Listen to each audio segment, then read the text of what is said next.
আল্লাহওয়ালা নেককার মানুষের সাথে উঠা বসা করা। বলেন কি বলছি? মানে তাদের সান্নিধ্যে যাওয়া। রব্বানি আল্লাহওয়ালা উলামায়ে কেরাম যারা আহলুল্লাহ, তাদের সান্নিধ্যে যাওয়ার চেষ্টা করা। সূরা তাওবা আয়াত নাম্বার 119 আল্লাহ বলেন, ইয়া আইয়ুহাল্লাযীনা আমানুত্তাকুল্লাহ, হে ঈমানদারগণ তোমরা আল্লাহকে ভয় করো। ওয়া কুনু মা'আস সাদিকিন, সত্যবাদীদের সাথে তোমরা থাকো। বলেন আমরা কাদের সাথে থাকবো? সত্যবাদীদের সাথে। এই ব্যাপারে বুখারী শরীফের চমৎকার একটা হাদিস আছে, সহিহ বুখারী হাদিস নাম্বার 2101 নম্বর হাদিস, 2101 নম্বর হাদিস।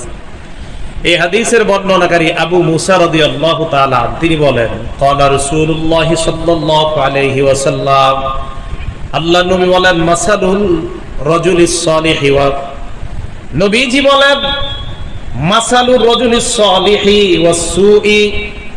আরেক বর্ণনায় মাসালুল জারিস সালিহি ওয়াস সু, যার সাথে আপনি উঠা বসা করবেন। আরেক জায়গায় মাসালুল জালিসিস সালিহি ওয়াস সু, খারাপ সঙ্গ আর ভালো সঙ্গের দৃষ্টান্ত আল্লাহ নবী দেয়। দেখেন কি কয়, মাসালুল জালিসিস সালিহ ওয়াল জালিসিস সুই, যার সাথে আপনি বসেন সে হয়তো ভালো হবে, না হয় খারাপ হবে।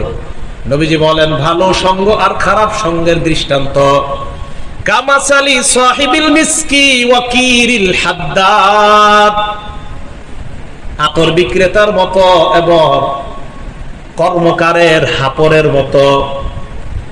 ভালো সঙ্গীর দৃষ্টান্ত সাহিবিল মিস্ক, মেশক আম্বরওয়ালার মতো, আতর বিক্রেতার মতো।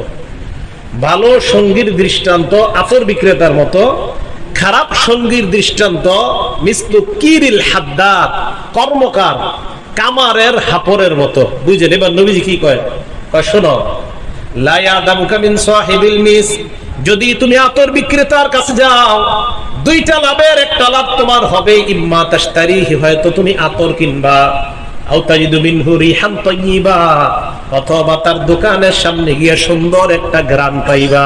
ঠিক না? হয়তো আতর কিনবা, না হয় ঘ্রাণ পাইবা, একটা লাভ তোমার হবেই। আর যদি তুমি কর্মকারের কাছে যাও, যাওয়ার পর ওয়াকিরুল হাদ্দাদ, কর্মকারের কাছে যাওয়ার পর ইউহরিকু বাদানাক, হয়তো তোমার শরীরটা জ্বালায়া দিবে, আও সাওবাকা, তোমার কাপড় জ্বালায়া দিবে।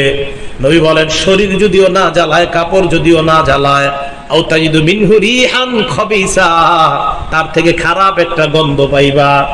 আল্লাহ নবী বুঝাইতে চায় ভালো সঙ্গের সাথে তুমি থাকলে ওই ভালো সঙ্গের কারণে ভালো একটা আসর তোমার মধ্যে আসবে, ক্রিয়া প্রতিক্রিয়া তোমার মধ্যে আসবে। খারাপ সঙ্গের সাথে থাকলে তার একটা খারাপ প্রতিক্রিয়া তোমার মধ্যে আসবে।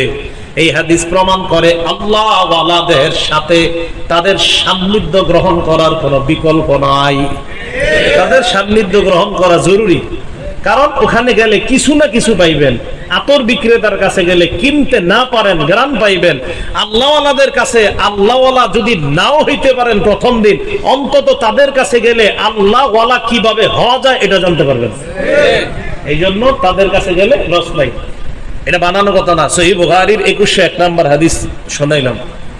আরেকটা হাদিস শোনেন, আবু দাউদ শরীফ হাদিস নাম্বার 4833 নম্বর হাদিস, 4833, 4833 নম্বর হাদিস। আবু হুরায়রা রাদিয়াল্লাহু তাআলা আনহুর বর্ণনা, আন আবি হুরায়রা রাদিয়াল্লাহু তাআলা আনহু قال قال رسول الله صلى الله عليه وسلم, আল্লাহ নবী বলেন, আন-নাসু আলা দীনি খালিলি, মানুষ তার বন্ধুর রীতিনীতির অনুসারী হয়। বন্ধুর চুলটা সুন্দর, মানুষও চাই এইভাবে চুলটা রাখতে। মানুষ যাকে মহব্বত করে, কোন নায়ককে মহব্বত করলে সে চায় আমার চুলটা ওই নায়কের মতো হোক। মানুষ যাকে মহব্বত করে সে চায় আমি তার মতো চলি। আমাদের মা বোনরা যেই সমস্ত মেয়েদেরকে মহব্বত করে, মডেল মানে, তিনি চায় তার মতো হতে। আর আল্লাহ বলি কোন একটা মেয়ে, সে চাইবে আম্মা জান আয়েশা সিদ্দিকার মতো হইতে। সহজ হিসাব। তো নবীজি বলেন আন-নাসু আলা দীনি খালিলিহি, মানুষ তার বন্ধুর রীতিনীতির অনুসারী হয়। বন্ধু যেটা করে সেটা এটা করতে চায়। নবীজি বলেন ফাল্যানজুর আহাদুকুম মাইয়ু খালিল, তোমাদের সবাই লক্ষ্য রাখা উচিত কাকে তুমি বন্ধু বানাও। হাদিসের মধ্যে নবী বুঝাইতে চায় বন্ধু বানানোর আগে তোমার চিন্তা করা দরকার, যাকে বন্ধু বানাইলা তার তো রীতিনীতি তুমি অনুসরণ করবা। ওই বন্ধুর রীতিনীতি যদি খারাপ হয় তাকে বন্ধু বানাও না, রীতিনীতি যদি ভালো হয় তাকে বন্ধু বানাও। আর তার রীতিনীতির অনুসারী যদি তুমি হও তাহলে তুমিও একজন আল্লাহওয়ালা হয়ে যাইবা। তাহলে রীতিনীতির অনুসারী হয় মানুষ তার বন্ধুর। তাহলে বলেন তো, বন্ধুত্বের ক্ষেত্রে বন্ধু ভালো এটা চয়ন করা দরকার আছে না নাই? ভালো বন্ধু নির্বাচন করা। তো ঈমানের উপর থাকার তৃতীয় উপায়, আপনার সঙ্গীটা ভালো হতে হবে, আপনার বন্ধুটা ভালো হতে হবে। আপনি যার সাথে ওঠা বসা করেন, যেই পরিবেশে যেই পারিপার্শ্বিকতা আপনি বেড়ে উঠতেছেন, এটা যেন ভালো হয়, এটা খুব খেয়াল রাখা।